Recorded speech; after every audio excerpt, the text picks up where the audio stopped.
भारत और south Africa के बीच अहमदाबाद के मैदान पर जो मुकाबला हुआ है, साउथ अफ्रीका ने तो बोल के हराया है, बता के हराया है कि आज आपको हम हराने ही आ रहे हैं। और टीम इंडिया जो ग्रुप स्टेज में बच बच के आ रही थी ना, जो हम कह रहे थे कि पीक नहीं कर पा रही और हम लगातार टीम इंडिया के सपोर्ट में थे, आज शायद वो जो पानी है वो सर से ऊपर जा चुका है। अब सपोर्ट की बात नहीं है, अब आपको उन गलतियों को रेक्टिफाई करने की भी बात नहीं है, अब तो सीधा एक्सपोज हो गए हैं। अब यहां से बोलने के लिए कुछ भी नहीं है। कप्तान सूर्य कुमार यादव अब आकर क्या बोलेंगे मुझे नहीं पता, क्योंकि जो पहले उन्होंने बड़े बड़े बयान दिए थे ना, आज बिल्कुल बुरी तरीके से फेल हुए हैं। देखिए, आप इस मैच में आप बिना अक्षर के कैसे गए? आपके पास जो आप टैक्टिक्स अपना रहे हो उसके पीछे लॉजिक भी होना चाहिए कि अगर साउथ अफ्रीका के पास, अगर आपके बैटिंग ऑर्डर में 6-6 लेफ्टी हैं, साउथ अफ्रीकी टीम अगर केशव महाराज को खिला सकती है, साउथ अफ्रीका के आप टॉप ऑर्डर के 2 लेफ्टी को देख करके आप वॉशिंगटन को लेके चले आओगे। उनको तो चलो कि वॉशिंगटन की जरूरत ही नहीं पड़ी, बुमराह ने आउट कर दिया, फिर आपने इस्तेमाल क्या किया है वॉशिंगटन को? आपने 2 ओवर दिए, 7वें ओवर में और 13वां ओवर या 12वां ओवर दिया। इसके अलावा उनका ओवर पूरा करने के लिए जो शिवम दुबे ने डाले, उसमें कितने रन गए? 2 ओवर में 30-32 रन गए। पहले ओवर में 15, दूसरे में 16-17 रन। हाँ, मतलब 30-32 के आसपास गए। फिर वॉशिंगटन की बैटिंग अक्षर की तरह नहीं है ना। आप 2-2.5 साल से देख रहे हो कि अक्षर नंबर 5 पे आके लगातार मैच जिताते जा रहे हैं। इस तरह के कोलैप्स वो संभाल रहे हैं। तब आप वॉशिंगटन को लेकर के आ रहे हैं और ये सब चीजें आपको ग्रुप स्टेज में नहीं करनी थी। आप लेके आ रहे हैं सुपर 8 स्टेज में।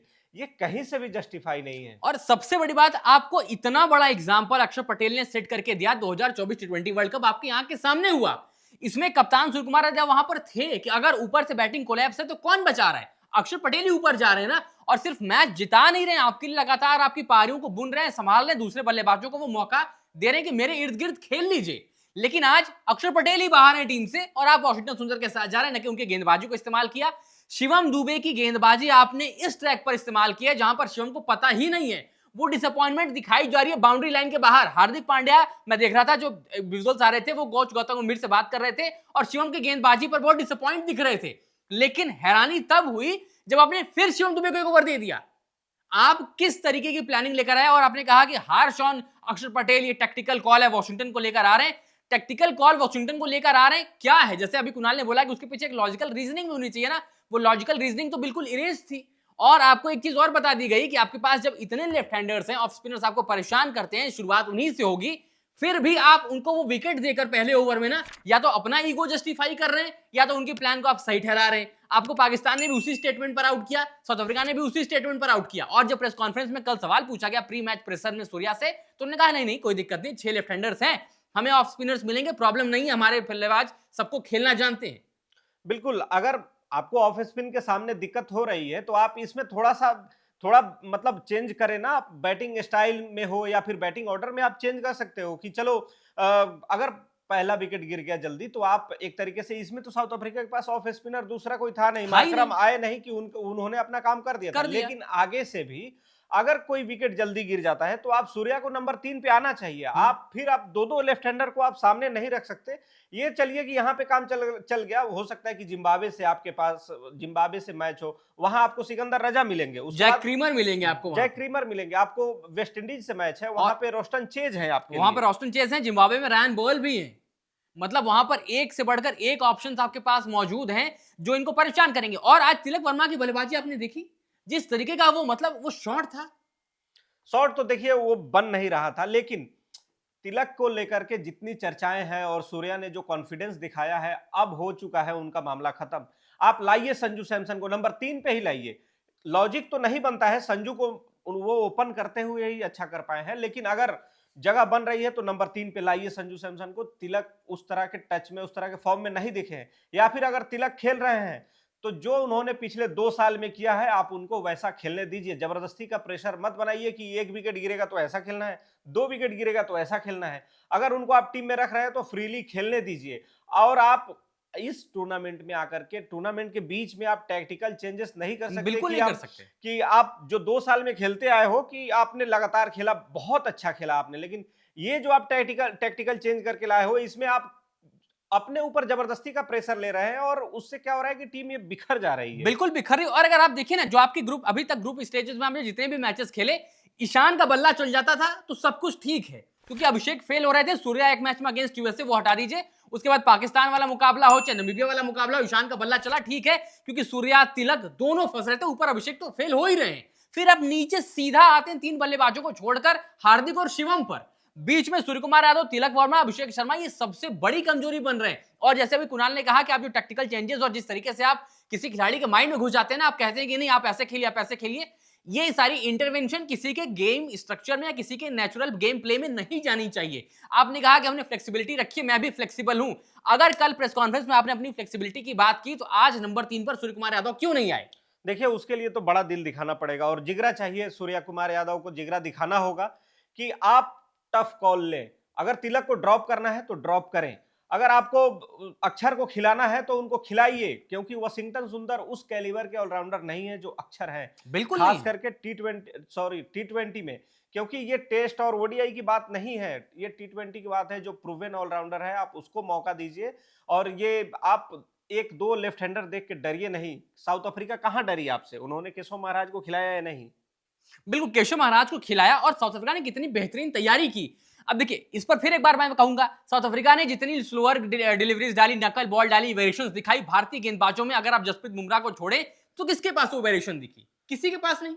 बिल्कुल। और जसप्रीत बुमराह ने तो बता दिया ना कि मैं बड़े मैच का खिलाड़ी हूं। आज जब बड़ा मैच आया अगेंस्ट साउथ अफ्रीका, आपने देखा जसप्रीत बुमराह ने अपनी पीक परफॉर्मेंस लेकर आ दी, लेकिन बाकी प्लेयर्स आज क्या कर रहे थे, बाकी गेंदबाज क्या कर रहे थे? हार्दिक पांड्या की गेंदबाजी, आखिरी ओवर में हार्दिक को 20 रन पड़े, 20 रन।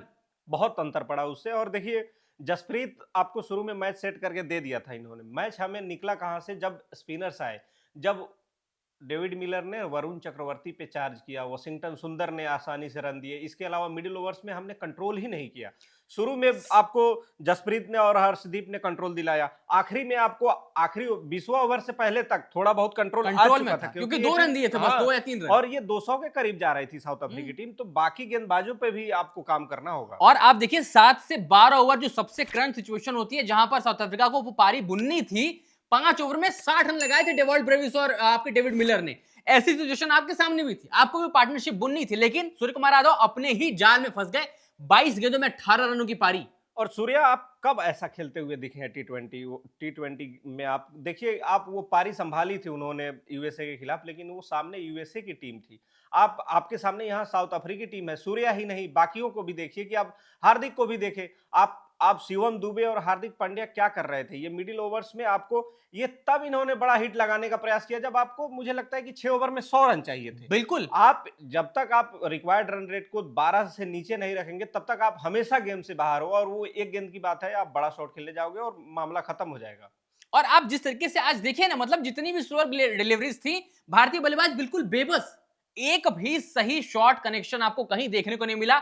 सूर्य कुमार यादव की बल्लेबाजी, आपने अगर यूएस वाला मुकाबले में बार बार कह रहा हूं, वहां पर मैच विनिंग नॉक आई, हमने तारीफ की, बहुत अच्छी नॉक थी, बहुत अच्छी परफॉर्मेंस भी थी, लेकिन उसके बाद अपने ही एक जोन में चले गए शेल में, जिससे वो बाहर ही नहीं निकल पा रहे।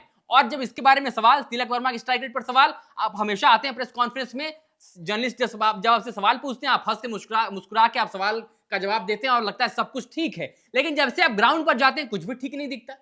क्या ठीक दिखेगा इसमें? मतलब जो इन लोगों ने प्लानिंग की है, ये तो मतलब किसी के भी समझ से बाहर है कि 2-2 बैटर सेम स्ट्राइक रेट से कैसे खेल सकते हैं? आप 187 188 के लक्ष्य का पीछा कर रहे हो और सूर्या मिडिल में थे, फिर वहां पे हार्दिक आए, शिवम दुबे आए, सब एक ही तरह से खेल रहे थे। लास्ट में शिवम दुबे ने जो बड़े हिट्स लगाए, ये दोनों, मतलब ये केवल रन के, वो हार का रन का अंतर ही कम कर सकता था।